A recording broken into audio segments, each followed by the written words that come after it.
मकामात को उसने अपना निशाना बनाया है, सिर्फ अपने नाम नहाद आकाओं को खुश करने के लिए और अपने मकाम को बुलंद करने के लिए। यकीनन उसे अल्लाह तबारक व तआला की बारगाह में इस जुर्म का सज़ा पानी है और इस दुनिया में भी वो मलून और मरदूद गर्दाना गया और मुर्तद हो गया। इंसानियत के मुताल्लिक़ तालीमात मौजूद हैं कुरान मजीद के अंदर, जहाँ हम लोगों को ये बतलाया गया है कि अल्लाह के मुताल्लिक़ क्या अहकामात हैं, क्या हुकूक हैं। वही अल्लाह ने इस मुक़द्दस कुरान मजीद के अंदर बंदों के अहकाम के मुताल्लिक़ भी बताया है।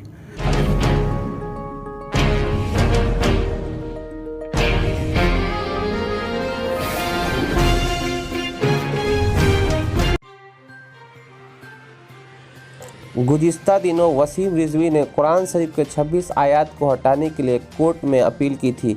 आइए सुनते हैं मजहबी उलमाए कराम की बातें, इस पर क्या कहना है उनका। वसीम रिजवी ने मुक़द्दस कुरान मजीद की आयत पर जो सवालात उठाए हैं, इस पर आपकी क्या राय है? ये इंतहाई तकलीफ़देह और बहुत ही गलत बात है जो वसीम रिजवी ने कुरान पाक की अज़मत और उसके मकाम को उछाल कर पूरी दुनिया के मुसलमानों के दिलों को ठेस पहुंचाया। खुसूसियत के साथ हिंदुस्तानी मुसलमानों के दिलों में बेपनाह तकलीफ़ पहुंची है, इसलिए कि वसीम रिजवी ने बहैसियत अपने नाम के मुसलमान होने के कुरान पाक की अज़मत क्या बयान करता, वो कुरान पाक के ऊपर अंगुष्ठ नुमाई की और उसके चीदा मकामात को उसने अपना निशाना बनाया है, सिर्फ अपने नाम नहाद आकाओं को खुश करने के लिए और अपने मकाम को बुलंद करने के लिए। यकीनन उसे अल्लाह तबारक व तआला की बारगाह में इस जुर्म का सज़ा पानी है और इस दुनिया में भी वो मलून और मरदूद गर्दाना गया और मुर्तद हो गया। वसीम रिजवी आए दिन मुसलमानों पर बुला भला बोलने का मकसद क्या है? वसीम रिजवी ने डिबेट वगैरह के मौके से बहुत सारी बातें कही और उसने मुस्लिम कुछ पार्टियों को खुश करने की बेपनाह कोशिश की और अपने आकाओं के नज़र में महबूब होने के लिए उसने बेपनाह कोशिश की है, लेकिन उस वक्त भी मुसलमान खामोश थे और उसके डिबेट वगैरह के गुफ्तगू से किसी तरह की गरज नहीं रखी। लेकिन जब उसने कुरान पाक के ऊपर हमला किया है तो यकीनन ये मुसलमानों की दिल आज़ारी का भी सबब है और दस्तूर हिंद के ख़िलाफ़ भी है, जबकि यहाँ पर कोई भी किसी भी कम्युनिटी से ताल्लुक़ रखता हो किसी के दिल को तकलीफ़ पहुँचाने का कोई हक़ नहीं रखता। लेकिन अगर वसीम रिजवी ने ऐसा किया है तो यकीनन उसे गिरफ़्तार किया जाना चाहिए और उसे सख्त सज़ा देनी चाहिए। बहुत शुक्रिया, आपका खैर मकदम है हज़रत हमारे चैनल पे। बहुत बहुत शुक्रिया आपका। हज़रत वसीम रिजवी ने मुक़द्दस कुरान मजीद के आयत पर जो सवालात उठाए हैं, उस पर आपकी क्या राय है? जी, तो इस सवाल का जवाब मैं सबसे बड़ी चीज़ कुरान मजीद से देना चाहूँगा कि कुरान मजीद एक आसमानी किताब है जो कि अल्लाह तबारक व तआला की तरफ से है। उसमें मौजूद एक एक हर्फ अल्लाह तबारक व तआला की तरफ से है, एक एक फरमान अल्लाह की तरफ से है। उसमें किसी भी किस्म के तब्दीली की कोई भी गुंजाइश नहीं है। और सबसे बड़ी बात यह है कि कुरान मजीद के अंदर इंसानियत के मुताल्लिक़ तालीमात मौजूद हैं।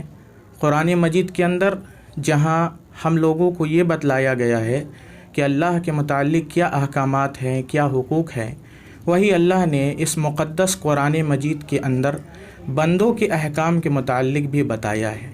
अलगर्ज़ ये कि कुरान मजीद के अंदर एक आयत आती है, मन क़तल नफ्सन बिग़ैर नफ्स औ फ़सादिन फ़िल अर्ज़ फ़कअन्नमा क़तल अन्नास जमीआ, कि जो भी इंसान किसी दूसरे इंसान को बग़ैर किसी मकसद के नाहक मार डालता है तो गोया कि वो पूरी इंसानियत को मार डालता है, पूरी इंसानियत का वो कातिल है। तो गौर करें, ये एक आयत है, इस तरह की बेशुमार आयत है कुरान मजीद के अंदर जो इंसानियत की दर्स देती है। रही बात वसीम रिजवी की, तो उसने एक बहुत ही ख़राब साजिश की है और दो कौमों के दरमियान फितना व फसाद फैलाने की कोशिश की है। اسی طریقے سے مسلمانوں کے جذبات کو برانگیختہ کرنے کی کوشش کی ہے، اس کی یہ کوشش ناکام رہے گی۔ مسلمانوں سے یہ گزارش ہے کہ وہ قانون کا سہارا لیں اور قانون کا سہارا لیتے ہوئے اس کے اوپر کارروائی کی کوشش کریں۔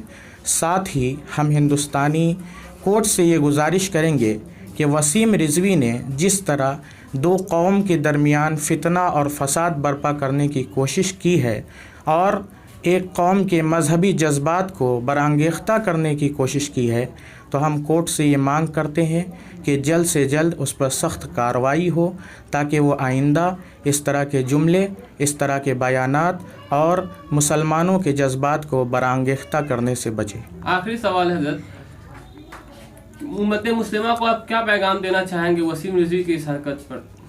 امت کے اندر اس سے بھی بڑے بڑے مسائل آئے ہیں، اس سے بھی بڑے بڑے فتنے رونما ہوئے ہیں، تو اس موقع پر اللہ اور اس کے رسول صلی اللہ علیہ وسلم کا یہی فرمان ہے کہ انسان صبر کے ساتھ کام لے، اور ساتھ ہی آج ہم ملک ہندوستان میں رہ رہے ہیں تو ہمارے لیے ضروری ہے کہ ہم ملک کے آئین اور قانون کو مد نظر رکھتے ہوئے صبر کے ساتھ قانون کا سہارا لیں اور اس کے ساتھ اس وسیم رضوی پر کارروائی کرنے کی کوشش کریں۔ بہت شکریہ۔